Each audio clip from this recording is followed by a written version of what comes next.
ഇത് mass മോട്ടോഴ്സിന്നാണ്. Honda deo വണ്ടി നമ്മൾ വർക്കിന് കയറ്റിയിട്ടുണ്ട്. നമുക്ക് ജനറൽ സർവീസായിട്ടാണ് കയറ്റിയാണ്. 16,748 കിലോമീറ്ററാണ് വണ്ടി ഇപ്പോൾ ഓടിയാക്കണത്. അപ്പോൾ നമുക്ക് പറഞ്ഞിരിക്കുന്നവർക്ക് ജനറൽ സർവീസ്, ഹെഡ്ലൈറ്റ് ബൾബ് മാറുന്ന ദിവസം പറഞ്ഞിട്ടുണ്ട്. അത് ഒരു പോയിന്റ് പോയിട്ടുണ്ട്. പിന്നെ ഓയിൽ ചെക്ക് ചെയ്തിട്ട് ആവശ്യമെങ്കിൽ മാറ്റാം. വാട്ടർ സർവീസ് എത്രയാണ് മെയിനായിട്ട് പറഞ്ഞത്. അപ്പോൾ നമ്മൾ വണ്ടി ഓടിച്ചു നോക്കുന്ന സമയത്ത് ബ്രേക്ക് നമുക്ക് അത്ര അങ്ങോട്ട് കംഫർട്ടല്ല. പിന്നെ നമുക്ക് വണ്ടി ഓടിച്ചു നോക്കുമ്പോൾ ഹെഡ്ലൈറ്റ് ഒരു പോയിന്റ് പോയിട്ടുണ്ട്, അത് തെളിയുന്നില്ല. അതൊക്കെയാണ് പ്രത്യക്ഷത്തിൽ കിട്ടിയൊരു പ്രോബ്ലം കേട്ടോ. അപ്പോൾ ഞാൻ സർവീസിൻ്റെ ഭാഗമായിട്ട് വണ്ടി വർക്കിന് കയറ്റി. എൻജിൻ ഓയിൽ ചെക്കപ്പാണ് പറഞ്ഞത്. അപ്പോൾ ഓയിൽ നമ്മൾ നോക്കുന്ന സമയത്ത് ഓയിൽ നല്ല ഓയിലായിട്ടാണ് കാണുന്നത്. കളർ കാര്യമായിട്ട് മാറിയേക്കുന്നതായിട്ട് തോന്നണില്ല. കാരണം ഇതിനകത്തുള്ളത് നല്ല ഓയിലായിട്ടാണ് കാണുന്നത് കേട്ടോ. പക്ഷേ ഇതിൻ്റെ പ്രത്യേകത എന്താണെന്ന് വെച്ചാൽ നമുക്കിപ്പോൾ കറക്റ്റ് ടൈമിൽ സർവീസ് ചെയ്ത് പോകുന്ന വണ്ടിയാണെന്നുണ്ടെങ്കിൽ ഈ ഓയിലിൻ്റെ കളറൊന്നും കാര്യമായിട്ട് വ്യത്യാസം വരില്ല. കാരണം എന്താ വെച്ച് കഴിഞ്ഞാൽ നല്ല ഫ്രഷായിരിക്കും, എൻജിൻ്റെ ഉള്ളിലൊക്കെ നല്ല ഫ്രഷായിരിക്കും. ഈ ഒരുപാട് അഴുക്ക് വരുമ്പോഴാണ് നമ്മളിപ്പോൾ ഓയിലൊക്കെ നോക്കുമ്പോൾ തീരെ കറുത്തൊരവസ്ഥയിൽ നിൽക്കുക. അപ്പോൾ ഓയിൽ എപ്പോഴും നമ്മൾ മാറ്റുമ്പോൾ കിലോമീറ്ററിൻ്റെ അടിസ്ഥാനത്തിൽ വേണം മാറ്റാനായിട്ട്. ഇപ്പം നിലവിൽ നമ്മൾ കഴിഞ്ഞ സർവീസ് കഴിഞ്ഞതിന് ശേഷം ഒരു 3000 കിലോമീറ്റർ ഓടിയിട്ടുണ്ടെന്നുണ്ടെങ്കിൽ കളറൊന്നും നോക്കാൻ നിൽക്കരുത്, ഓയിൽ മാറ്റി കളയാം. ഇതിപ്പോൾ നോക്കുമ്പോൾ പ്രത്യക്ഷത്തിൽ നമുക്കിങ്ങനെ കളർ ബേസിൽ വെച്ച് നോക്കുകയാണെന്നുണ്ടെങ്കിൽ ഓയിൽ നല്ല ഓയിലായിട്ടാണ് കാണുന്നത് കേട്ടോ. അപ്പോൾ ഞാൻ എസ്റ്റിമേറ്റിൽ ഉൾപ്പെടുത്തുന്നില്ല. വീഡിയോ കണ്ടതിന് ശേഷം 3000 കിലോമീറ്റർ ഓടിയിട്ടുണ്ടെന്ന് നിങ്ങൾക്ക് തോന്നുന്നുണ്ടെങ്കിൽ അത് മാറ്റിക്കളയാം. നമുക്കിവിടെ സിസ്റ്റത്തിൽ ചെക്ക് ചെയ്യാനായിട്ട് ഓൾറെഡി നമുക്ക് ഇവിടുന്ന് ഷിഫ്റ്റിംഗ് നടക്കുന്നത് കൊണ്ട് തന്നെ സ്വാഭാവികമായിട്ട് അത് ചെക്ക് ചെയ്യാനായിട്ട് പറ്റാത്തൊരു കണ്ടീഷൻ. അല്ലെങ്കിൽ നമുക്ക് അത് വെച്ചിട്ട് നോക്കാമായിരുന്നു.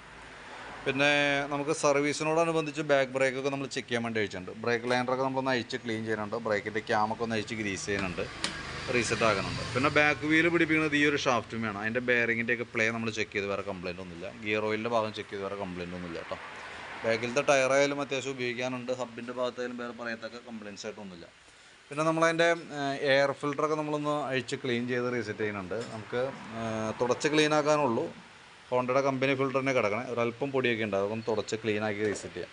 പിന്നെ സർവീസിൻ്റെ ഭാഗമായിട്ട് നമ്മളതിൻ്റെ ക്ലച്ച് സൈഡ് നമ്മൾ അഴിച്ചിട്ടുണ്ട്. CVT ക്ലച്ചാണ്. നമുക്ക് മാനുവലായിട്ട് അത് അഴിച്ച് ഗ്രീസിങ് ആവശ്യമാണ്. പിന്നെ ബെൽറ്റിൻ്റെ കണ്ടീഷൻ നോക്കണം.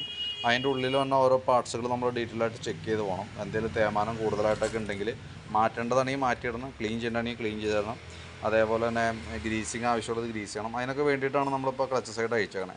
നമ്മുടെ സ്കൂട്ടർ മോഡൽ വണ്ടിയുടെയൊക്കെ ഏറ്റവും കൂടുതൽ കംപ്ലയിൻറ്റ്സ് വരാൻ സാധ്യതയുള്ളതും ക്ലച്ച് ഭാഗമൊക്കെ എപ്പോഴും നല്ല നീറ്റായിട്ട് വൃത്തിയായിട്ടിരിക്കണം. അപ്പോൾ അതിന് വേണ്ടിയിട്ട് അഴിച്ചേക്കണതാണ്.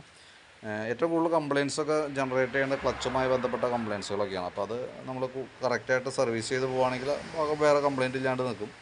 അപ്പോൾ അതിനോടൊക്കെ അനുബന്ധിച്ചാണ് നമ്മൾ അഴിച്ചേക്കണേ. ബെൽറ്റിൻ്റെ കണ്ടീഷൻ നോക്കി, കമ്പനി ബെൽറ്റാണ് നമ്മൾ ഇതുമ്പോൾ കിടക്കുന്നത്.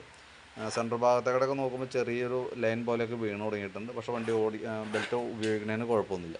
പിന്നെ അതിൻ്റെ variator body, boss driver, roller എന്നൊക്കെ പറയുന്ന ഐറ്റംസൊക്കെയാണ്. അതിൻ്റെ ഓരോരോ പാർട്സുകളാണ് അതൊക്കെ. അതിൻ്റെയൊക്കെ തേയ്മാനങ്ങളൊക്കെ നമ്മൾ ചെക്ക് ചെയ്ത് വേറെ പ്രോബ്ലമില്ല. ക്ലച്ച് യൂണിറ്റൊക്കെ ഒന്ന് അഴിച്ച് ഗ്രീസ് ചെയ്യാനുണ്ട്. കിക്കർ വീലൊക്കെ ഒന്ന് അഴിച്ച് ഗ്രീസ് ചെയ്ത് റീസെറ്റ് ആക്കാം. വേറെ പറയത്തൊക്കെ കംപ്ലൈൻറ്റ് ഇല്ല.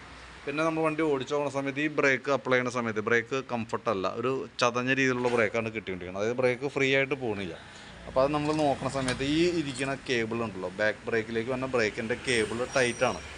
അത് കുറച്ച് ടൈറ്റ് കാണിച്ചു തുടങ്ങിയപ്പോൾ സെപ്പറേറ്റ് ഒരു സ്പ്രിങ് ഒക്കെ ഇട്ട് കൊടുത്താണ് നിർത്തിയായിരുന്നത്. അപ്പോൾ അത് നമുക്ക് മാറ്റി, ആ സ്പ്രിങ് മാറ്റിയതിന് ശേഷം ആ കേബിൾ മാറ്റി കളയാനാണ് ബെറ്റർ. കാരണം എന്ന് വെച്ചാൽ ഇനി കുറച്ചും കൂടി ഓടണതിൻ്റെ അനുസരിച്ചിട്ട് പിന്നെ വണ്ടി തള്ളിയാൽ പോലും നീങ്ങാത്തൊരു കണ്ടീഷനിലേക്കൊക്കെ ബ്രേക്ക് വരും. അതിൻ്റെ ഒരു സ്റ്റേജിലേക്ക് ആയിട്ടുണ്ട് ഈ കേബിൾ കേട്ടോ. അപ്പോൾ അത് മാറ്റി കളയാനാണ് ഏറ്റവും ബെറ്റർ. പിന്നെ എഞ്ചിൻ ഹെഡിൻ്റെ ഭാഗമൊക്കെ നമ്മൾ അഴിച്ചു. ഹെഡ് ഭാഗം കവറിങ്ങൊക്കെ നോക്കി അത് ലീക്കേജ് എന്തെങ്കിലുമൊക്കെ ഉണ്ടോയെന്ന് അറിയാൻ വേണ്ടിയിട്ടാണ്. വേറെ പ്രോബ്ലം ആയിട്ടൊന്നുമില്ല. പിന്നെ നമുക്ക് ഇപ്പുറത്തെ സൈഡിലേക്കൊക്കെ വന്ന സമയത്ത് നമുക്ക് ബാറ്ററിയൊക്കെ വണ്ടിയുമ്പോൾ ഇരിക്കുന്ന ബാറ്ററി വണ്ടിയുമ്പോൾ വന്ന ബാറ്ററി തന്നെയാണ് കേട്ടോ. എക്സൈൻ്റെ ബാറ്ററിയാണ് ഇരിക്കുന്നത്. അപ്പോൾ ഞാനൊരു വോൾട്ടൊക്കെ നോക്കി 12.95 വരെയൊക്കെ കിട്ടുന്നുണ്ട്.